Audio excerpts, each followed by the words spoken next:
બાળકોને અને ફરાળ માટે જો આવી વસ્તુ મળી જાય ને તો એક આપણે મીઠો ચેવડો અને બીજો બનાવ્યો છે તીખો ચેવડો. તો આ ઇન્સ્ટન્ટલી આપણે એકવાર બનાવી લેશું ને બટાકાનું ખમણ, પછી એમાં તમે ગમે ત્યારે જો આ ચેવડા બનાવવા હશે ને તો તમે ઇન્સ્ટન્ટ બનાવી શકશો friends.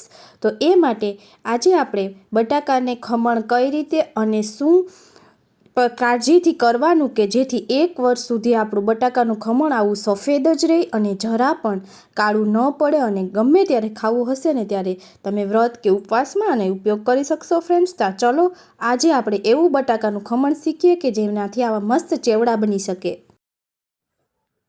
Welcome to my channel રસોડાની રંગત. Please share, subscribe and like.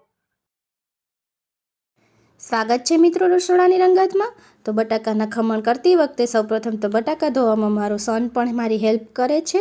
તો બટાકાને સારી રીતે ધોઈ અને એની છાલ નીકાળી લીધી છે અને છાલ નીકાળીને પણ બટાકાને એમાં પાણીમાં જ રાખવાના છે, કારણ કે જરા પણ જો એ બહાર રહેશે ને તો બટાકા કાળા પડવા વળગી જશે. એટલા માટે મેં બધા બટાકાને આવી રીતે પાણીમાં જ રાખ્યા છે અને હવે આને આપણે ખમણવાના છે ફ્રેન્ડ્સ. તો ખમણવામાં માટે મેં આવી મોટી જાળી લીધી છે. તો મોટી જાળીમાં એકદમ પ્રેસથી આપણે બધું ખમણ કરી નાખવાનું છે. અને આમાં મેં છે ને 2 વસ્તુની કાળજી રાખી છે કે જ્યારે મારે તીખું ખમણ બનાવવા માટે કરેલું હતું ને ત્યારે મેં મોટા બટાકા અને એવી રીતે ખમણ લીધું હતું, કોઈ ઇશ્યુ નહીં. પરંતુ જ્યારે મારે મીઠા ખમણ માટે જે કરવું હતું ને એમાં મેં જાળી નાની રાખેલી છે અને બટાકા પણ નાના લીધા છે. તો એ બંને ખમણની પ્રોસેસ તો એક જ છે, પણ જસ્ટ બટાકા અને ચાળણી થોડી ઝીણી એ ફેર મેં રાખ્યો છે. તો આ મોટા ચાળાવાળી ચાળણીથી આપણે જો આવી રીતનું બધું ખમણ કરી લેવાનું છે અને એને પાણીમાં જ ડુબાવીને રાખવાનું છે. તો જો આપણું બધું ખમણ બની અને રેડી થઈ ગયું છે. તો 2 બાઉલમાં આવી રીતે અલગ અલગ મેં ખમણ કરેલું છે, જેથી કરી અને બંનેનો ટેસ્ટ તો આમ તો બાફવાની બધી રીત એક જ છે. જસ્ટ પહેલું છે ને થોડા નાના વાસણમાં આપણે નાનું એવું ખમણ કર્યું છે ને આ ખમણ મોટું, અને આને મેં 6 થી 7 પાણીથી ધોયું છે. જેથી કરીને શું થશે કે એમાં જે સ્ટાર્ચ હશે ને આ બધું પાણી વ્હાઈટ દેખાય છે ને એકદમ ક્લીન થઈ જાય ને ત્યાં સુધી ધોવાનું. આમાં ફટકડી કે કાંઈ પણ વસ્તુ યુઝ નથી કરવાની, પરંતુ તમારું તળાઈ અને ખમણ એટલું સરસ બનીને રેડી થશે ને તો તમે જોઈ શકશો. એકવાર તમે પણ જરૂર ટ્રાય કરજો, એકદમ વ્હાઈટ બનશે ફ્રેન્ડ્સ.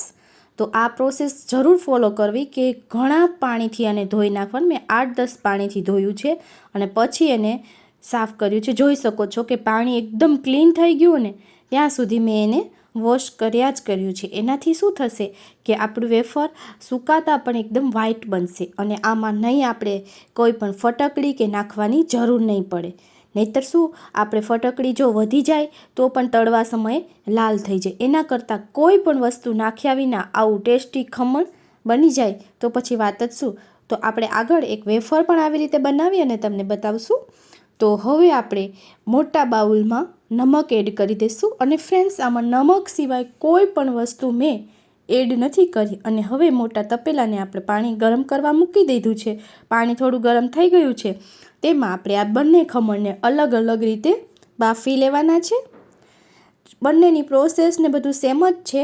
જસ્ટ આ ખમણ થોડા જાડા રાખ્યા છે ને ઓલું ખમણ જે છે ને એને એકદમ પ્રેસથી નાના બટાકાથી ખમણ્યું છે, જેથી કરીને એનું ખમણ થોડું નાનું થયું છે. અને આ આપણે ખારા બનાવવા માટે આવું કર્યું છે ફ્રેન્ડ્સ. તો તમે જોઈ શકો છો આપણે આવી રીતે થોડા એવા બફાવા દેવાના છે. જસ્ટ પાણી થોડું ગરમ થઈ જાય અને તમે હાથથી પ્રેસ કરો અને બટાકા થોડા ચીપાવા વળગી જાય એટલે આપણે આ ખમણને બાફવા માટે રેડી લઈ લેવાનું છે. હવે બહાર આપણે ઝારાની મદદથી બધું ખમણ નીકાળી લેશું. અને હવે આપણે જે બીજું ખમણ છે એને આવી રીતે આમાં ગરમ પણ આ જ પાણીમાં ફરીથી આપણે એને બાફી લેશું. એટલે પ્રોસેસ ફટાફટ ઇન્સ્ટન્ટલી એક જ વસ્તુમાંથી બધું બની જશે. જસ્ટ આપણે નોખા નોખા ડબરામાં અલગથી ભર અને આ બનાવશો તો પણ એ કાંઈ પ્રોબ્લેમ નહીં, પરંતુ એનો ટેસ્ટ અને તો એવો જ આવશે, પરંતુ એનો જે લુક હશે ને થોડો ફેર પડી જશે. એટલા માટે મેં નાના બટાકાથી એને ખમણ્યું છે અને નાની ખમણી એકદમ પ્રેસથી થોડું જાડું એવું ખમણ્યું છે, એથી થોડું એ ફેર પડી જશે. તો આવી રીતે બધું ખમણ આપણું બફાય અને રેડી થઈ ગયું છે.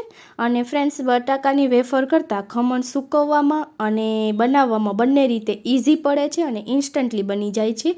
અને આ વ્રત કે ઉપવાસમાં તો આ એકદમ, જો આમાં મેં છે ને એક જાળીવાળી જે મોટી ખાટલી વાસણની આવે છે ને એમાં આવી રીતે કપડું પાથરી અને થોડા સમય માટે આ ખમણને આવી રીતે બધું સ્પ્રેડ કરી દીધું છે. આમ જો પાથરી દીધું છે, જેથી શું થશે કે એનું બધું પાણી છે ને એ નીતરી જશે અને એકદમ ટેસ્ટી આપણું ખમણ બની અને હજુ આપણે સુકાદન છે પરંતુ સરસ એવું બની અને રેડી થશે. હવે આપણે પાણી ઓગળી ગયું છે એટલે આપણે સૂકા કપડામાં ઘરની અંદર જ પંખા નીચે એક રાત સૂકવી દેવાના છે.